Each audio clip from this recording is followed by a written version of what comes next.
ETF index mutual funds నేర్చుకుని stock మార్కెట్లో రాణించాలనుకుంటున్నారా? వెంటనే ఈ నెంబర్కి కాల్ చేయండి. నమస్తే రమ్మగారు. నమస్తే జయ. రమ్మగారు, మనకి పితృపక్షాలు ఉన్నాయి. 8వ తారీఖు నుంచి ఉన్నట్లున్నాయి కదండి. పితృపక్షాలకి ఏం చేయాలి, అసలు పితృపక్షాలు అంటే ఏంటి ఒక్కసారి? లోక్ సామాన్యంగా అందరూ చేసుకునేవి కాదు, ఆ విధానం అలవాటు ఉన్న వాళ్ళు చేస్తారు. ఓకే, ఎవరైనా చేసుకోగలిగే ఒక వ్యవహారం ఇందులో ఉంది, అది కూడా చెప్దాం. ఇప్పుడు ఈ పౌర్ణమి నుంచి, అంటే భాద్రపద శుద్ధ పౌర్ణమి, దాన్నే మహాలయ పౌర్ణమి అని కూడా అంటారు. దాని పక్క నుంచి మహాలయ పక్షాలు, మహాలయ పక్షాలు అంటారు. మహాలయ పక్షము, పక్షం అంటే 15 రోజులు. వినాయక చవితి నిమజ్జనోత్సవాలు అవి అయిపోయాక పౌర్ణమి నాడు ఈసారి ఏమో మనకి ఇది వచ్చింది, గ్రహణం వచ్చింది కదా. తెల్లవారిన దగ్గర నుంచి పితృపక్షాలు ప్రారంభం అవుతాయి. మనకి ఉత్తరాయణము దక్షిణాయనము 2 అయనాలలో మనకి సూర్యుడి నడక సాగుతుంది. మన విధానం అంతా ఉత్తరాయణ దక్షిణాయనాలలోనే ఉంటుంది కదా. ఉత్తరాయణం అంతా దేవతల కాలం, దక్షిణాయనము పితృదేవతల కాలంగా చెప్పబడుతుంది. ఉపాసనా బలం, ఉపాసనలు అవసరం. ఈ ఉపాసనలు చేయవలసిన కాలంలోనే ఈ పితృదేవతల పక్షాలు కూడా వచ్చినాయి. ఈ పితృదేవతలు ఎవరు? మన ప్రతివాడికి మన తాత ముత్తాతల్ని పితృదేవతలు అనుకోవాలి మనం. ఈ పితృదేవతలు ఈ మనవాళ్ళు చనిపోయి ముందు తరాల వాళ్లే కాకుండా పితృదేవతలోనే ఒక ప్రత్యేకమైన పైతృక గణం అని ఒక గణం ఉంటుందట. దాని ఆధ్వర్యంలో ఈ చనిపోయిన వాళ్ళ యొక్క ఇది అంతా అక్కడ నడుస్తూ ఉంటుంది. హిందూ ధర్మ విధానం ప్రకారము చనిపోయిన ప్రతి మానవుడు ఇంకొక చోట జన్మిస్తాడు. జనన మరణ చక్రం నడుస్తూ ఉంటుంది. మనం ఈ చనిపోయిన జీవుడు ఇంకో చోట పుట్టేస్తాడు కాబట్టి ఇతనికి పితృలోకాలు లేవని మనం అనుకోవటానికి వీల్లేదు. వీళ్ళల్లో ఒక అంశ, ఈ చనిపోయిన వాళ్ళ కొంత పాటు పితృలోకాలకి చేరుతుంది. ఈ వంశంలో తర్వాత తరంలో పిల్లలు పుట్టినప్పుడు, మగపిల్లలు పుట్టినప్పుడు, అంటే వీళ్ళకి పితృకార్యాలు చేయగలిగే వాళ్ళు పుట్టినప్పుడు ముందు తరాల వాళ్ళకి అక్కడి నుంచి విముక్తి లభిస్తుందని చెప్తారు. ఒక పితరులు అలా వేచి ఉంటారు అక్కడ వీళ్ళిచ్చే నీళ్ల కోసం. ఓకే, అందుకని కుమారులు కావాల్సిందేనని ఒక ఒక పిచ్చి ధోరణిగా ఉంటారు ప్రజలు. ఎవరైనా ఇది వరకు ఉండేవాళ్ళం. ఒకవేళ కుమారులు లేని వాళ్ళు భార్యల వల్ల సంతానాన్ని పొందైనా వాళ్ళని క్షేత్రజులుగా గణించవచ్చని కూడా మన విధానంలో ఉంది. క్షేత్రజులుగా పుట్టిన వాళ్ళే పాండవులు. పాండురాజు సంతానం కాదు కదా వాళ్ళు. వాళ్ళ వల్ల పాండురాజుకి విముక్తి లభించింది. ఇలా కూడా కుదరలేదు, దత్తత తీసుకోవచ్చు, అదొక విధానం. అలా కూడా కుదరలేదు, కుమార్తెలే కలిగారు. కుమార్తె యొక్క కుమారుడు దౌహిత్రుడికి కూడా ఈ అధికారం ఉంటుంది. ఇట్లా మనకి ఏంటంటే ఈ పితరులకి నీరివ్వటం అనేది ఒక విధానము, ఆచారంగా మనకి కొన్ని వందల తరాలుగా ఇది నడుస్తూనే ఉంది. ఈ సంవత్సరం అంతా పితృదేవతలకి ఇవ్వవలసిన విధులు ఉన్నాయి మనకి. ఎప్పుడు ప్రతి నెల అమావాస్య నాడు, పౌర్ణమి నాడు, అమావాస్య నాడు, తర్వాత ఏమో సంక్రమణం నాడు సూర్యుడు సంక్రమణం చెందుతాడు. ప్రతి నెల రాసులు మారుతూ ఉంటాడు కదా. ఆయన సంక్రమణ వేళల్లో కూడా మనము పితృదేవతలకి మన నీళ్లు విడవచ్చు. తర్పణాలు విడిస్తే అవి వాళ్ళకి చెందుతాయి.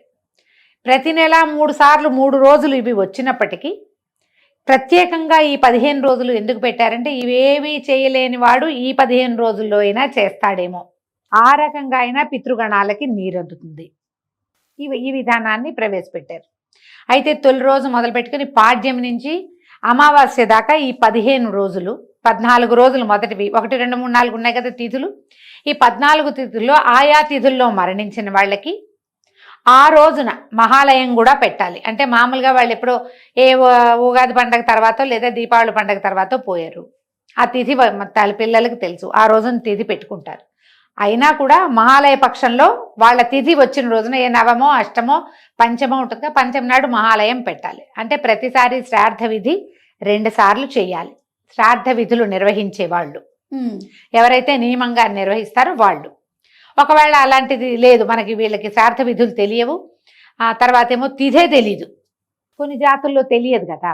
ఈ తెలియని వాళ్ళు ఏం చెయ్యొచ్చు, సంవత్సరంలో 2 సార్లు ఈ విధులు నిర్వహించేందుకు అవకాశం పెట్టారు.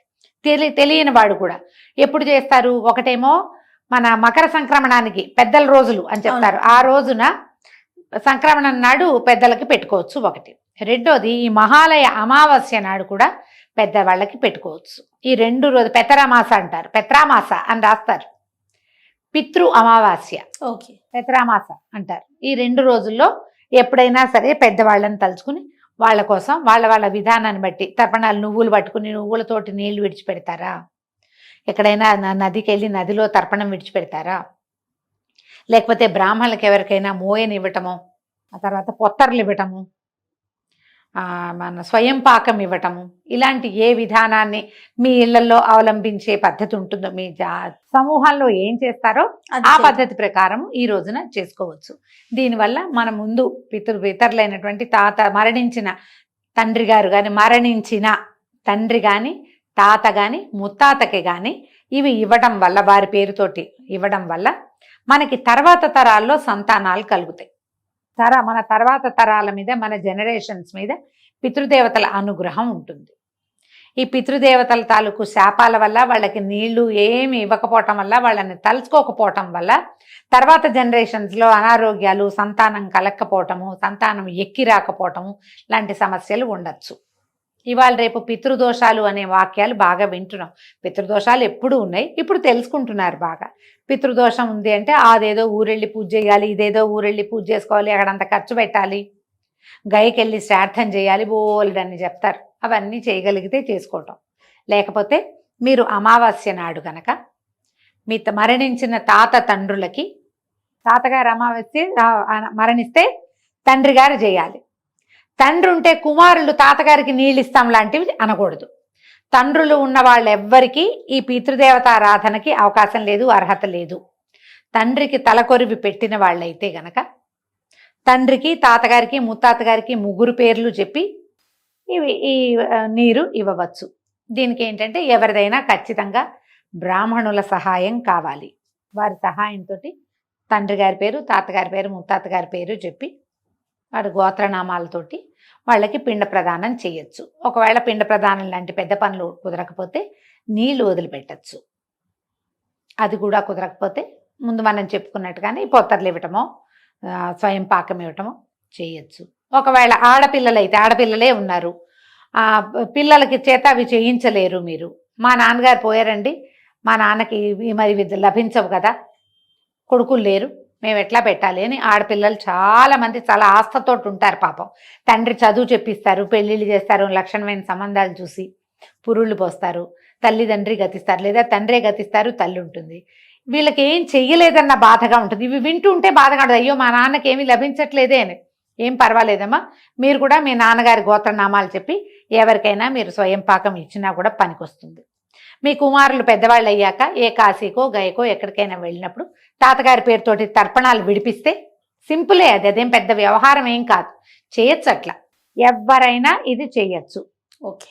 ఇది ఏంటంటే ఇది పండగ అని కాదు, పితృకార్యం అనేది ఏంటంటే ఇది ఒక ప్రత్యేకమైన విషయం. మనకి భారతీయులకి చాలా కర్మ సిద్ధాంతాన్ని నమ్ముతాం మనం. కర్మ సిద్ధాంతాలతో పాటుగా 3 రుణాలు ప్రతివాడు తీర్చుకోవాలి. దేవరుణం, ఋషి రుణం, పితృరుణం. ఈ 3 రుణాలు తీర్చుకోవాలి. దేవరుణ, ఋషి రుణాలు తీరుతూ ఉంటాయి. పితృరుణం అంటే బ్రతికి ఉన్న తండ్రిని చూడడం ఎంత ముఖ్యమో, బ్రతికి ఉన్న తండ్రి తాతల్ని చూసుకోవటం, మరణించిన తండ్రి తాతల్ని తలుచుకోవడం కూడా అంతే ముఖ్యం. వాళ్ళు లేరు కాబట్టి మేమేం చెయ్యం అని అనుకోవద్దు. మీ నాన్నగారి పేరు మీద ఎవరికైనా ఒక వస్త్రం ఇవ్వండి, నాన్నగారి పేరు మీద ఒక ముద్ద అన్నం పెట్టండి, ఎవరికైనా ఒక 10 రూపాయలు ఇవ్వండి, కూరలు కొనిపెట్టండి, కనీసం కూరగాయలు అవి చేసినా తండ్రి గారికి రుణం తీర్చుకున్నట్టే. ఆ అవకాశాన్ని మనకి ఏడాదికోసారి 15 రోజుల పాటు విస్తారంగా లభిస్తుంది. మీకు తిథులు తెలిసినాయా, తిథి ప్రకారం ఆచరించండి.